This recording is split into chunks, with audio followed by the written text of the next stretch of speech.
Assalamualaikum warahmatullahi wabarakatuh. Selamat sore teman-teman, beserta Bapak dosen pembimbing kami, pengampu kami, Bapak dosen Yakobus Sijabat yang mengampu akuntansi manajemen di kelas kami. Izinkan kami mempresentasikan kerja kelompok kami yang mengenai materi berjudul perilaku biaya.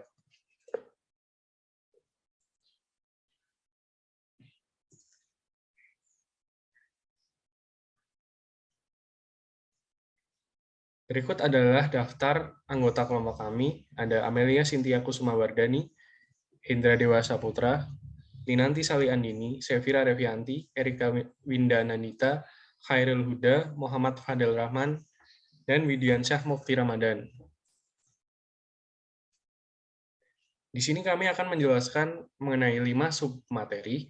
Di antaranya ada yang pertama, perilaku biaya, yang akan merangkum secara umum apa itu perilaku biaya dan asumsi fungsi linear.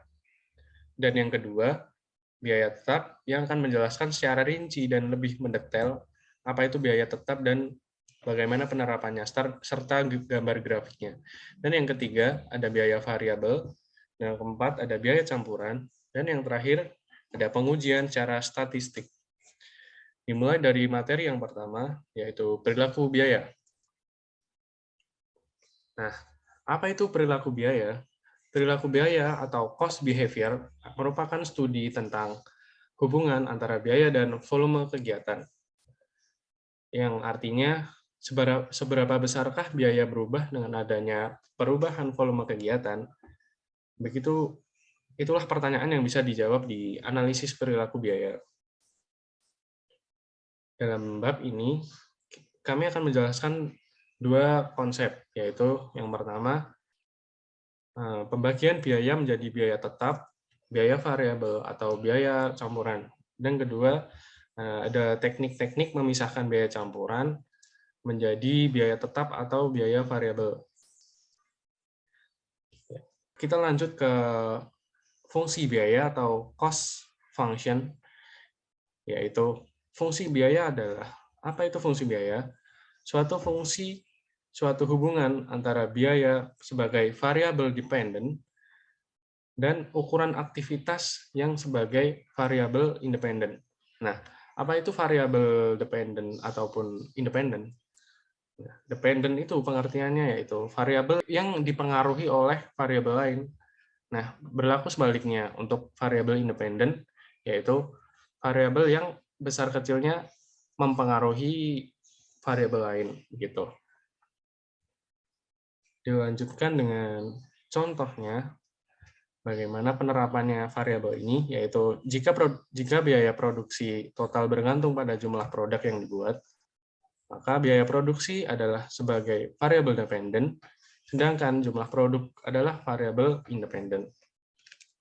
Lanjut dengan fungsi biaya total yang bersifat linear.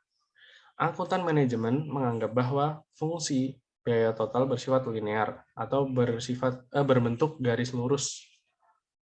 Sebenarnya, fungsi biaya total menurut mikroekonomika adalah non-linear, namun dalam penerapannya dikonversi menjadi linear dengan konsep relevant range.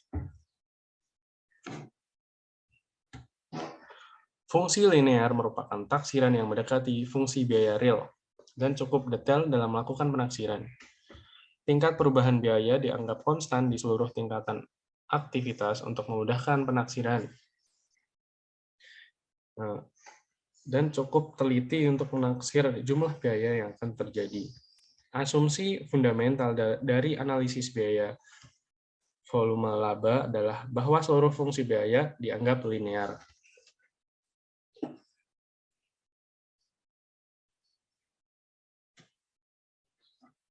Berikut adalah persamaan fungsi linear yang memiliki makna dan keterangan sebagai berikut. Yang Y yaitu biaya total sebagai variabel dependen, A adalah biaya tetap total, B slope atau kemiringan fungsi biaya linear, biaya variabel per unit, dan X adalah misalnya unit produksi. aktivitas volume sebagai variabel independen. Dilanjutkan dengan penyajian grafik dua sumbu vertikal atau horizontal, yang hanya dapat dilakukan jika jumlah variabel dependen dan variabel independen masing-masing satu.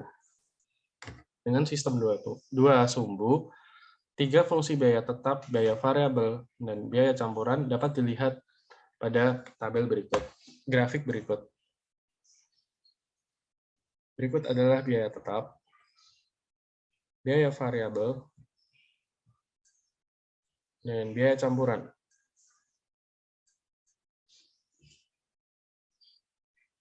Dilanjutkan dengan materi kedua, yaitu biaya tetap akan dibacakan oleh anggota kelompok kami.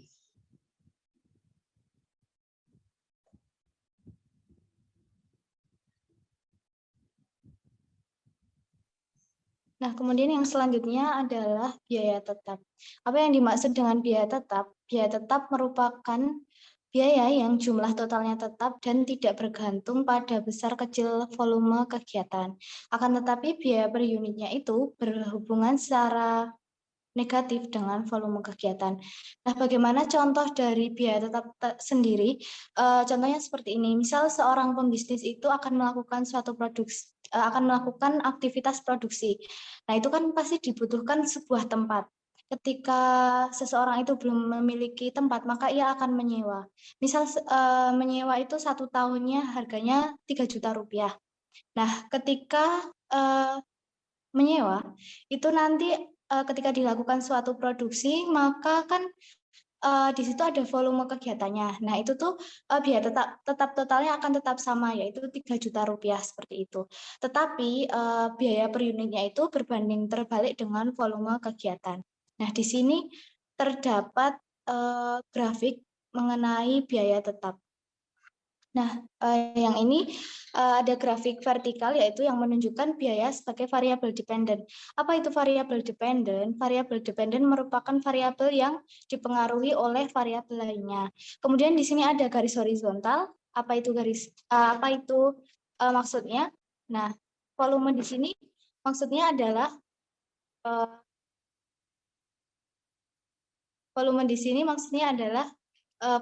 volume ini bersifat independen, yaitu variabel yang mempengaruhi variabel lainnya.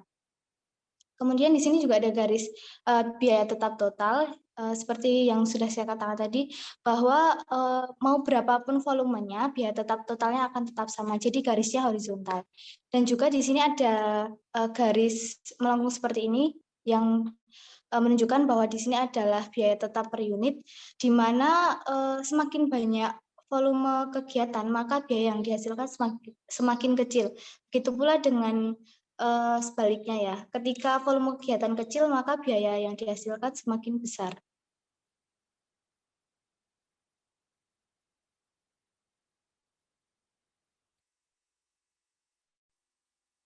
Nah, di sini terdapat contoh dari biaya sewa tetap total dan per unit. Seperti yang sudah dikatakan tadi, bahwa biaya ini per unitnya ini berhubungan secara negatif dengan volume kegiatan. Next. Nah, di sini masuk ke dalam kisah relevan. Apa yang dimaksud dengan kisah relevan? Kisah relevan merupakan kisar kegiatan normal di mana perusahaan merencanakan untuk beroperasi pada kisar kegiatan tersebut. Nah, di sini ada hubungan antara biaya tetap dengan kisar relevan. Seperti apa hubungannya? Misal seperti ini. Biaya tetap dapat berubah dari tahun anggaran tertentu ke tahun anggaran lainnya apabila terdapat perubahan dalam tarif biaya. Nah, perubahannya itu apa saja tarifnya? 1, tarif asuransi, 2, tarif gaji eksekutif, 3, tarif sewa atau PBB. Kemudian juga bisa manajemen mengambil keputusan perubahan dalam jumlah kegiatan periklanan. Nah, kisah relevan ini dapat dikatakan jarang terjadi dalam 1 tahun anggaran tertentu.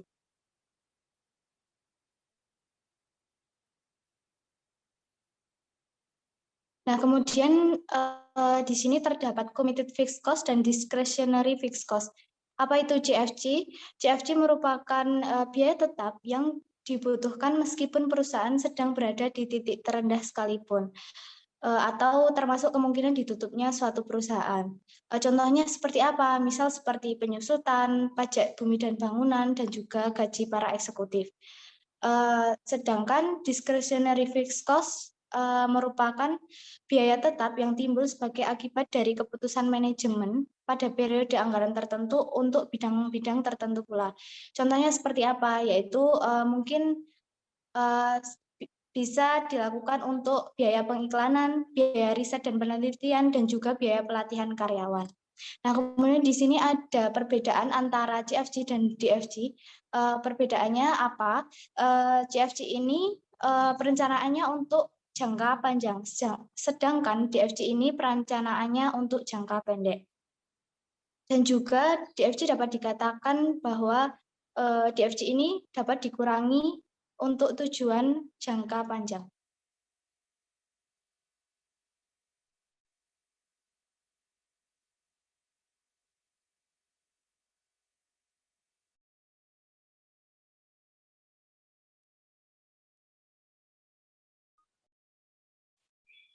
Oke, kemudian ada biaya variabel. Biaya variabel adalah biaya yang totalnya berubah-ubah secara proporsional dengan perubahan volume kegiatan, tetapi per unitnya tetap. Pada grafik ini bisa dijelaskan yaitu semakin besar volume kegiatan, maka semakin besar pula biaya totalnya. Contohnya, upah tenaga kerja langsung umumnya bersifat variabel.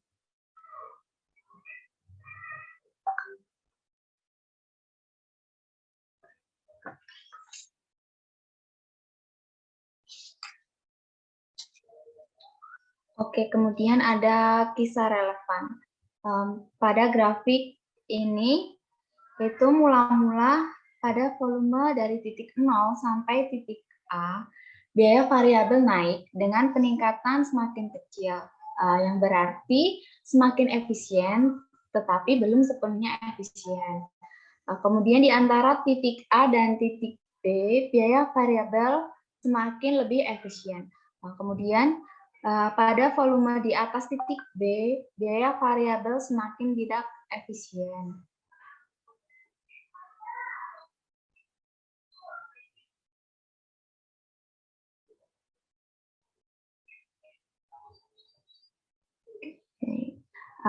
Pada grafik 1, itu menunjukkan biaya variabel yang meningkat dengan peningkatan semakin menurun.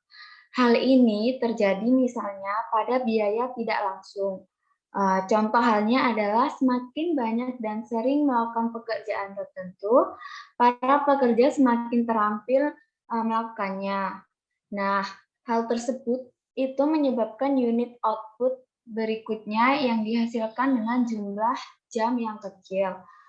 Kemudian ada grafik 2 yang menunjukkan biaya variabel yang meningkat dengan peningkatan semakin besar. Biaya variabel jenis ini disebabkan oleh biaya variabel per unit yang semakin meningkat dengan meningkatnya volume kegiatan. Hal ini dapat terjadi apabila beberapa bentuk energi tertentu dihargai semakin besar jika unit yang dikonsumsi masyarakat semakin banyak pula. Kemudian ada grafik 3 yang menunjukkan biaya variabel bertahap. Biaya variabel bertahap muncul karena biaya variabel tertentu tidak dapat dibeli dalam unit yang dapat dipecah-pecah. Baik, selanjutnya yaitu adalah inherent variable cost dan discretionary variable cost. Di sini saya ingin menerangkan dengan inherent variable cost yang dimaksud juga disebut juga dengan biaya variabel yang direkayasa. Nah, yang dimaksud dengan inherent variable cost adalah bahwa antara masuk dan keluarnya suatu biaya dan adanya hubungan fisik secara eksplisit atau biaya yang mempunyai hubungan erat dan nyata antara pemasukan dan pengeluaran. Maksudnya yaitu jika masukan biaya berubah, keluaran akan berubah sebanding dengan perubahan pemasukan tersebut.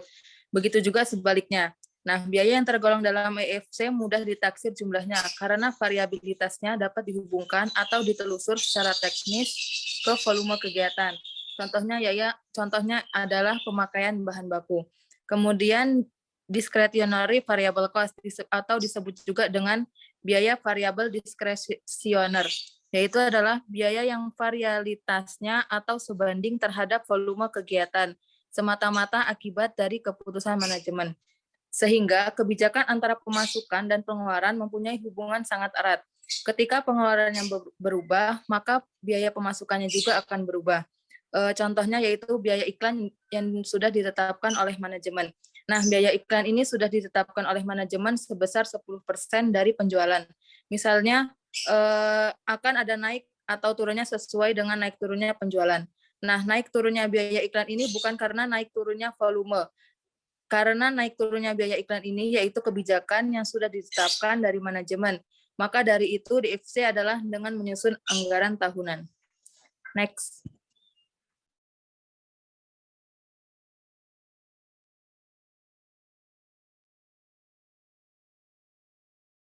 Baik, selanjutnya adalah biaya campuran.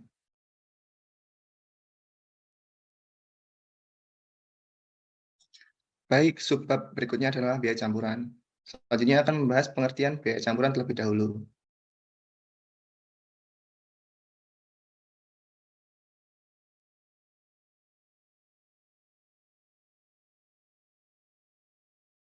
Biaya campuran adalah jenis biaya yang berisi biaya tetap dan biaya variabel.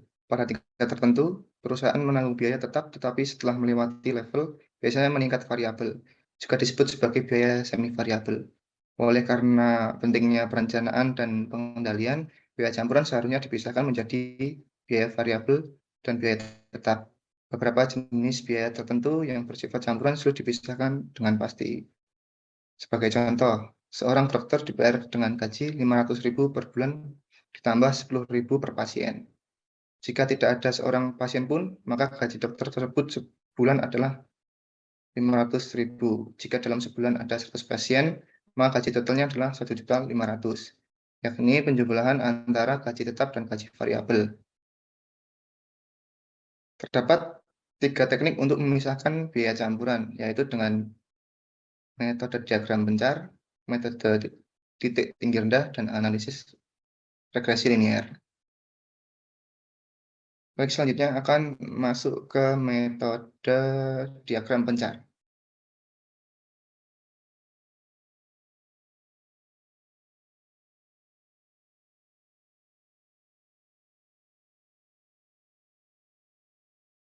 Pengertian diagram pencar sendiri adalah gambaran yang menunjukkan kemungkinan hubungan atau korelasi antara pasangan dua macam variabel dan menunjukkan keratan hubungan antara dua variabel tersebut yang sering diwujudkan sebagai koefisien korelasi. Scatter diagram juga dapat digunakan untuk mengecek apakah suatu variabel dapat digunakan untuk mengganti variabel yang lain. Terdapat 5 langkah untuk memisahkan biaya campuran dengan metode diagram pencar. 1. Kumpulkan data biaya pada berbagai tingkatan kegiatan dari periode ke periode. Data ini diambil dari catatan akuntansi. 2. Gambarkan titik-titik data yang menunjukkan kombinasi biaya dan tingkat kegiatan pada grafik dua sumbu. Biaya digambar pada sumbu vertikal Y dan tingkat kegiatan digambar pada sumbu horizontal X. Hasilnya digambarkan titik-titik, ini adalah diagram pencar. 3. Buatlah garis lurus sedekat mungkin dengan titik-titik itu.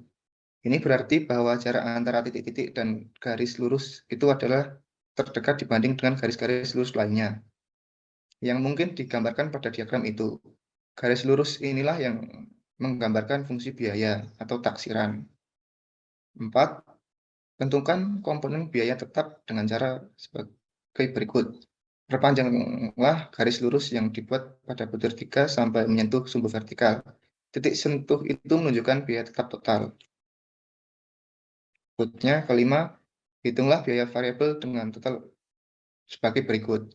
Dengan bantuan garis lurus yang telah dibuat, tentukanlah biaya totalnya pada tingkat kegiatan tertentu. Biaya variabel total adalah biaya total dikurangi biaya tetap total. Kemudian hitunglah biaya variabel per unit dengan membagi biaya variabel total tadi dengan tingkat kegiatan yang dipilih pada butir 5 ini.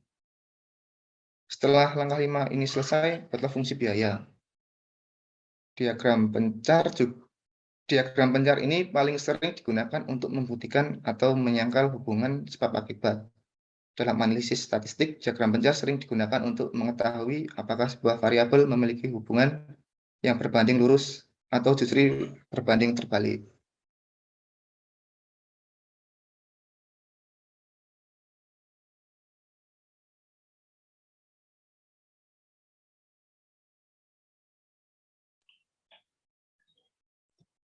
Nah, kemudian teknik selanjutnya untuk memisahkan biaya campuran ditentukan dengan metode titik rendah.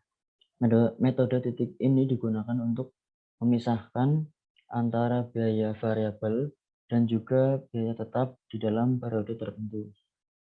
Biaya campuran dipisahkan dengan mencari selisih antara biaya total pada kegiatan tertinggi dan biaya total pada kegiatan terendah. Nah, selisih ini tersebut merupakan biaya variabel total yang terjadi pada tingkat kegiatan antara yang tertinggi dan yang terendah.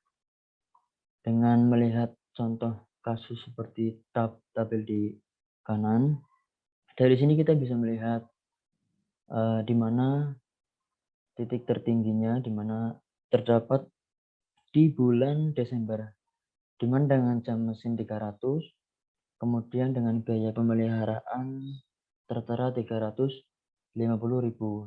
Kemudian titik terendahnya di tabel ini terdapat di bulan Agustus, di mana dengan jam mesinnya 100, kemudian dengan biaya pemeliharaannya 170.000. Nah, setelah diketahui titik tertingginya itu berapa, titik terendahnya itu berapa, kemudian dilakukan penerapan. Penerapan ini dengan tujuan untuk pemeliharaan seperti pada contoh di tabel yang sebelah kanan. Inti dari tabel ini yang sebelah kanan itu untuk menentukan biaya variabel, kemudian di tabel yang kiri untuk menentukan biaya tetap total. Jadi seperti contoh di tabel yang kanan, keterangan titik tertinggi, titik terendah dengan jam mesin 300, kemudian terendah 100 dengan biaya pemeliharaan tertinggi 350.000, kemudian dengan pemeliharaan titik terendah dengan 170.000, kemudian dicari selisih, ketemu jam mesinnya 200, kemudian biaya pemeliharaannya 180.000. Setelah diketahui selisih antara jam mesin dan biaya pemeliharaan, kemudian ketemu nih biaya variabel per jamnya. Jadi biaya variabel per jam itu diketahui dari biaya pemeliharaan dibagi dengan jam mesin. 180.000 dibagi dengan 200.000. Ketemu biaya variabel yaitu 900.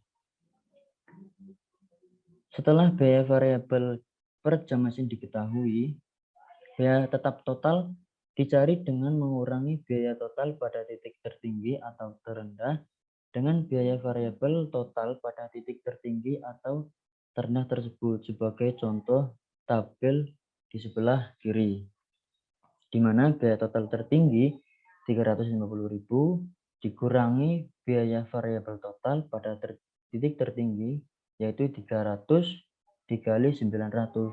300-nya dari mana? Dari titik tertinggi. Kemudian 900-nya dari mana? Dari biaya variabel dari tabel titik kanan. Nah, kemudian biaya tetap total dalam 1 bulan itu ketemu 350.000 dikurangi dengan 270.000, ketemunya 80.000. Ini untuk mencari biaya total. Nah, yang bawah itu sama juga, tapi yang bawah ini lebih ke menggunakan titik terendah. Setelah ketemu biaya variabel dan biaya tetap selanjutnya dimasukkan ke rumus ini nih yang ada di kanan bawah, di mana Y biaya total sama dengan A. A ini biaya tetap per bulan plus BB variabel.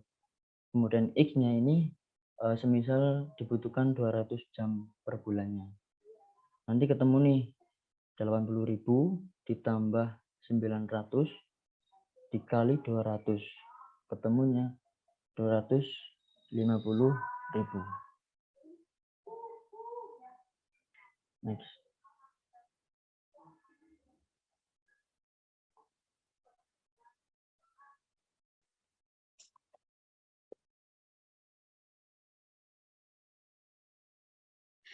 Baik, yang selanjutnya akan saya paparkan mengenai analisis regresi linier. Nah, jadi di pemisahan biaya campuran tadi ada 3 metode ya, seperti yang sudah dijelaskan oleh Mas Fadel dan juga Mas Khairul tadi. Yakni yang pertama ada metode diagram pencar, yang kedua ada metode titik tinggi rendah, dan yang ketiga ini yang akan saya paparkan mengenai analisis regresi linier. Nah, metode analisis regresi linier ini memisahkan biaya campuran dengan menggunakan model matematika yang diterapkan di dalam bidang statistika.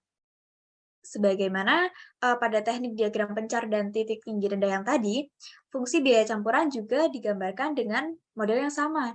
Nah, bisa dilihat di layar, rumusnya yaitu Y sama dengan A plus BX. Nah, sebelum kita masuk ke rumus, kita bakalan mengenal dulu nih mengenai analisis regresi linier ini jadi disebut juga metode kuadrat kecil, least square method. Nah, kenapa seperti itu? Karena dibandingkan dengan kedua metode tadi, metode regresi linier ini lebih teliti.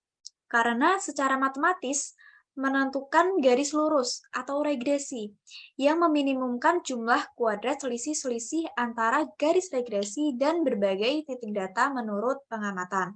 Nah, jadi untuk regresi linier ini karena dia metodenya itu secara matematis ya, bisa diterapkan di dalam bidang statistik juga, jadi metode ini tuh lebih teliti, lebih spesifik seperti itu dibandingkan kedua metode yang tadi.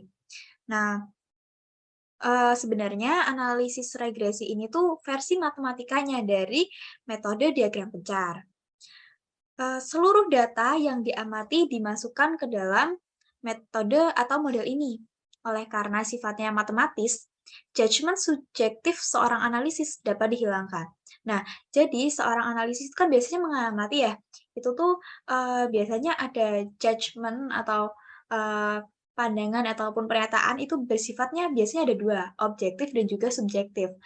Nah, namun dikarenakan analisis regresi linier ini merupakan analisis yang matematis seperti itu, jadi untuk judgement secara subjektif sendiri itu bisa dihilangkan. Jadi untuk datanya itu bisa lebih relevan gitu. Nah, metode ini tuh kita bisa menerapkan menggunakan aplikasi atau software. Nah, salah satunya SPSS nih. Mungkin kalau teman-teman udah pada tahu ya, mungkin akan mempelajari juga besok SPSS. Nah, aplikasinya tuh seperti yang ada di layar tersebut. Nah, ini tuh berguna banget, bisa untuk mencari fungsi biaya tanpa mengharuskan pemakaiannya sibuk memasukkan angka ke dalam rumus-rumus. Nah, rumusnya itu kita menggunakan rumus Y sama dengan A plus BX ini. Nah, untuk penjelasan lebih lanjutnya akan saya jelaskan di papan tulis ya. Jadi kita online juga ada papan tulis. Baik, jadi langkah pertama kita akan mencari biaya variabelnya terlebih dahulu. Biaya variabel di sini dinotasikan dengan huruf B. Jadi rumusnya adalah B sama dengan N. N di sini dimaksudkan unit. Jadi jika kita menggunakan data selama 6 bulan, maka N di sini adalah 6. Kita lanjut, N sigma XY dikurangin sigma X sigma Y dibagi N sigma X kuadrat dikurangi sigma X dikuadratkan. Nah, sekarang dari tabel tersebut, N adalah 6. Kemudian sigma XY di sini total merupakan 390, 500,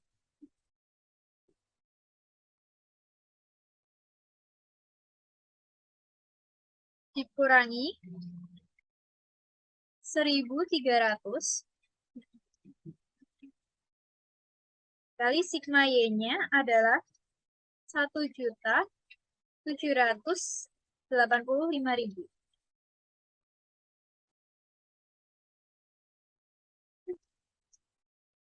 Dibagi N-nya adalah 6. Sigma X kuadratnya di sini adalah 289,50 dikurangi 1.300 dikuadrat. Sama dengan, di sini saya akan langsung menampilkan untuk hasilnya dari perhitungan 6 sigma 500.000 maksud saya dikurangi sekian ini dibagi sekian. Hasilnya adalah 22.500.000 dibagi 44.300. Sama dengan kita dapati hasilnya adalah 507,90. Nah, 507,90 rupiah ini adalah B atau biaya variabelnya. Baik, selanjutnya setelah kita selesai menghitung biaya variabel yang mana hasilnya adalah 507,9 rupiah, kita akan menghitung biaya tetap. Di sini kita notasikan sebagai A atau P, gitu ya. A sama dengan sigma Y per N dikurangi B dalam kurung sigma X per N. Nah, cara menghitungnya sama seperti tadi, kita cari sigma Y-nya. Nah, di sini sigma Y-nya ada 1.785.000 per N. Dan di sini 6 bulan. Kemudian B-nya di sini adalah yang tadi kita cari, yaitu 507,90 dalam kurung sigma X-nya 1.300 per 6. Nah, sama dengan, kita hitung ya, setelah perhitungan pembagian dan juga dikurangi dengan B sigma X per N tadi, didapati hasilnya adalah 187.488,86.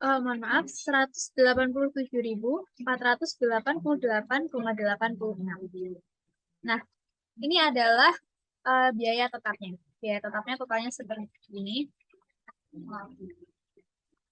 Nah, sekarang kita akan masuk ke intinya. Kita akan menghitung fungsi biaya campurannya dengan rumus Y sama dengan A plus DX. Jadi, Y sama dengan A. A tadi kita dapati adalah 187.488,86 rupiah. Ditambah B. B-nya tadi kita dapati hasilnya 507,90 rupiah. X. Jadi hasilnya adalah 187.996,76.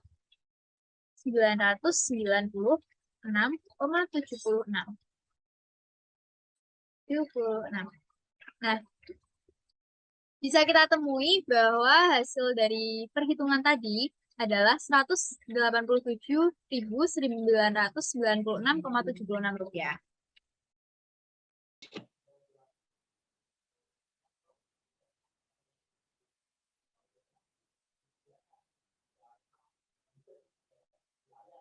Nah, untuk materi yang selanjutnya yaitu pengujian secara statistik. Ada beberapa hal yang akuntan harus ketahui sebelum menyajikan biaya tetap per periode. Nah, pertama, akuntan harus menguji secara statistis model atau metode yang akan dibangun berdasarkan data historis yang tersedia untuk menentukan apakah model tersebut dapat digunakan. Nah, ini contohnya kayak yang sebelumnya dijelaskan oleh rekan-rekan saya, yaitu ada tiga metode untuk menetapkan biaya tetap. Kayak misalnya metode diagram pancar, metode tinggi rendah, dan metode analisis regresi linear. Terus yang kedua, akuntan harus menguji secara statistis apakah biaya tetap yang ditaksir berdasarkan data historis signifikan untuk memprediksi biaya pemeliharaan tetap.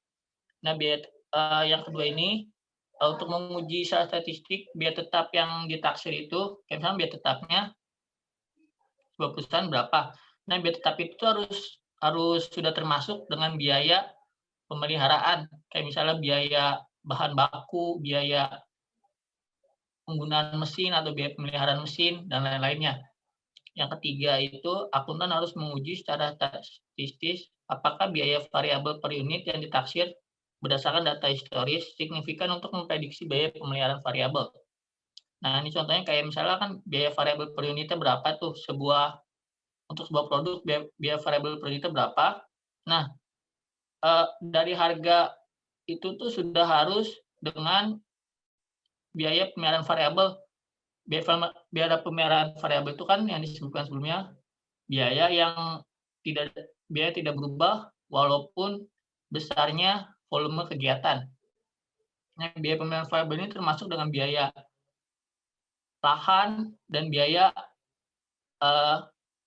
tenaga kerja yang walaupun banyak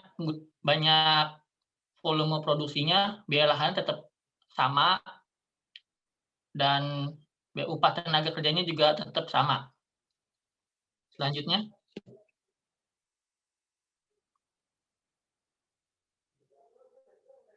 Next. Nah, ini ada contoh kasus dari data historis sebuah toko fotokopi. Dari data historis tersebut, yang pertama kan akuntan harus menggunakan mencoba menggunakan 3 metode tadi. Nah, dari contoh kasus ini, teman-teman bisa mencari tahu untuk mencari biaya tetap per periodenya ingin menggunakan metode apa.